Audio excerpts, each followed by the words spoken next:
লাগছে তো? এরকম সুজির গোলাপ জামুনের মতো মিষ্টি একরাশ শুভেচ্ছা জানাচ্ছি দীপাবলির। আর শুরু করছি দীপাবলি স্পেশাল রেসিপি। হ্যাঁ, ঠিকই শুনেছেন, আজকে নিয়ে চলে এসেছি সুজির গোলাপ জামুন। দেখে হয়তো বোঝা যাচ্ছে না, বা আপনি যাকে করে খাওয়াবেন সেও কিন্তু ধরতে পারবে না। চলুন তাহলে শুরু করি আজকের রেসিপি। তো সুজির গোলাপ জামুন বানানোর জন্য প্রথমে আমি একটা ফ্রাইং প্যান বসিয়ে নিয়েছি। এবার ওতে দিয়ে দেব 2 কাপ দুধ। দুধটাকে আমি জাল করে নিয়েছি। দুধটাকে খুব ভালো মতো করে গরম করে নিতে হবে। আর এদিকে আমি নিয়ে নিয়েছি 1 কাপ সুজি। 2 কাপ দুধের জন্য আমি নিয়ে নিয়েছি এখানে 1 কাপ সুজি। তো এবার দুধটা খুব ভালো মতো করে গরম হয়ে গেছে। এখন আমি সুজিটাকে অ্যাড করে দেব। সুজিটাকে অল্প অল্প করে অ্যাড করব, আর এক হাতে কিন্তু খুন্তিটা চালাতে হবে। একেবারে ঢেলে দিলে কিন্তু দলা পাকিয়ে যাবে। তো সেই জন্য এইরকমভাবে কিন্তু অ্যাড করে নিতে হবে, আর অনবরত নাড়াচাড়া করে নিতে হবে এই সুজির পুরটাকে, যতক্ষণ না পর্যন্ত পুরটা কড়াইয়ের গা ছেড়ে দিচ্ছে। তো পুরটা আমার রেডি হয়ে গেছে। এখন আমি পুরটাকে একটা বাটির মধ্যে ঢেলে নিয়ে একটুখানি কেশর মিশিয়ে খুব ভালো করে মেখে নেব। তো এখানে পুরটা খুবই গরম ছিল, সেই কারণে আমি একটা থালার মধ্যে পুরটাকে আর একবার ঢেলে নিলাম।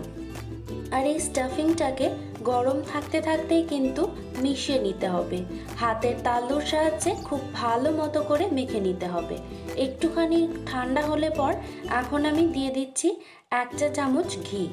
ঘিটা অ্যাড করলে এখানে কিন্তু মাখতে খুবই সুবিধা হবে। দিয়ে খুব ভালো করে মেখে নেব যতক্ষণ না পর্যন্ত ডোটা স্মুথ হয়ে আসছে। তো দেখতেই পাচ্ছেন ডোটা স্মুথ হয়ে গেছে। আর স্মুথ হয়ে গেলে কিন্তু ডোটা আমাদের একদম তৈরি। এখন আমি গোলাপ জামুনগুলো তৈরি করে নেব।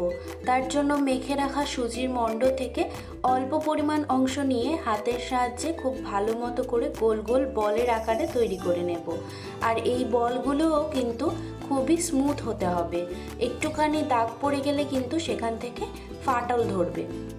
তো দেখতেই পাচ্ছেন এখানে সুজির গোলাপ জামুনগুলো ভাজার জন্য একদম তৈরি। আর এখানে আমি কয়েকটা লম্বা শেপেও কিন্তু তৈরি করে নিয়েছি। শেপটা কিন্তু আপনাদের নিজেদের উপর ডিপেন্ড করবে। তো এখন আমি চিনির শিরাটা বানিয়ে নেব।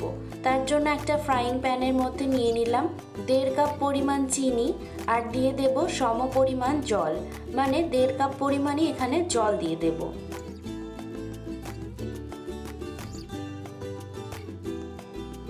এখন চিনি আর জলটাকে খুব ভালো মতো করে মিশিয়ে নেব, নিয়ে ফুটতে বসিয়ে দেব।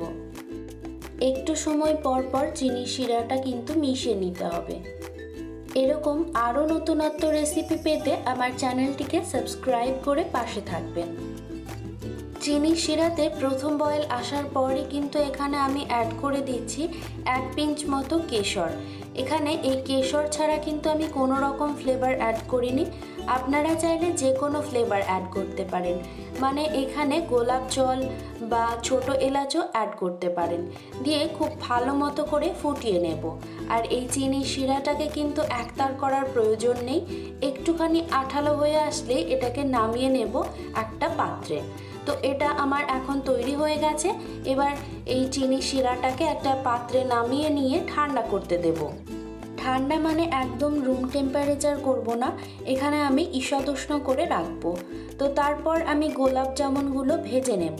তার জন্য এখানে আমি একটা কড়াই বসিয়ে দিয়েছি। কড়াইয়ের মধ্যে আমি পর্যাপ্ত পরিমাণে সাদা তেল অ্যাড করে দিচ্ছি।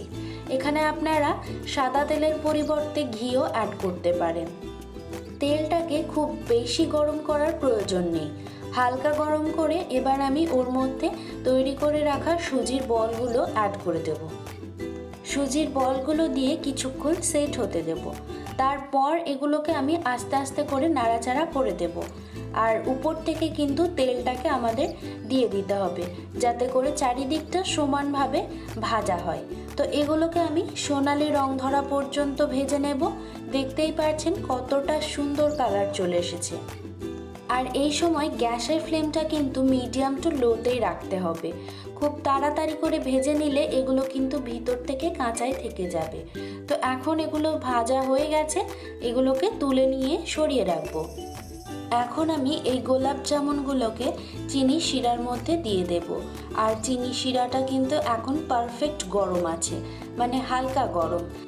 আর গোলাপ জামুনগুলো যত আস্তে আস্তে করে চিনি শিরাটা টানবে ততটাই কিন্তু পারফেক্ট হবে। আর চিনি শিরাটা গরম থাকলে পরে এই গোলাপ জামুনগুলো খুব তাড়াতাড়ি করে শিরাটা টেনে নেবে। আর যত তাড়াতাড়ি টানবে তত তাড়াতাড়ি কিন্তু ভেঙেও যাবে। তো এখন আমি এই গোলাপ জামুনগুলোকে 2 থেকে 3 ঘন্টার জন্য রেখে দেব। তাহলেই রেডি আমাদের আজকের রেসিপি সুজির গোলাপ জামুন। কেমন লাগলো অবশ্যই জানাবেন। আর পরে কিন্তু আরও নতুনত্ব রেসিপি আসছে। Thanks for watching.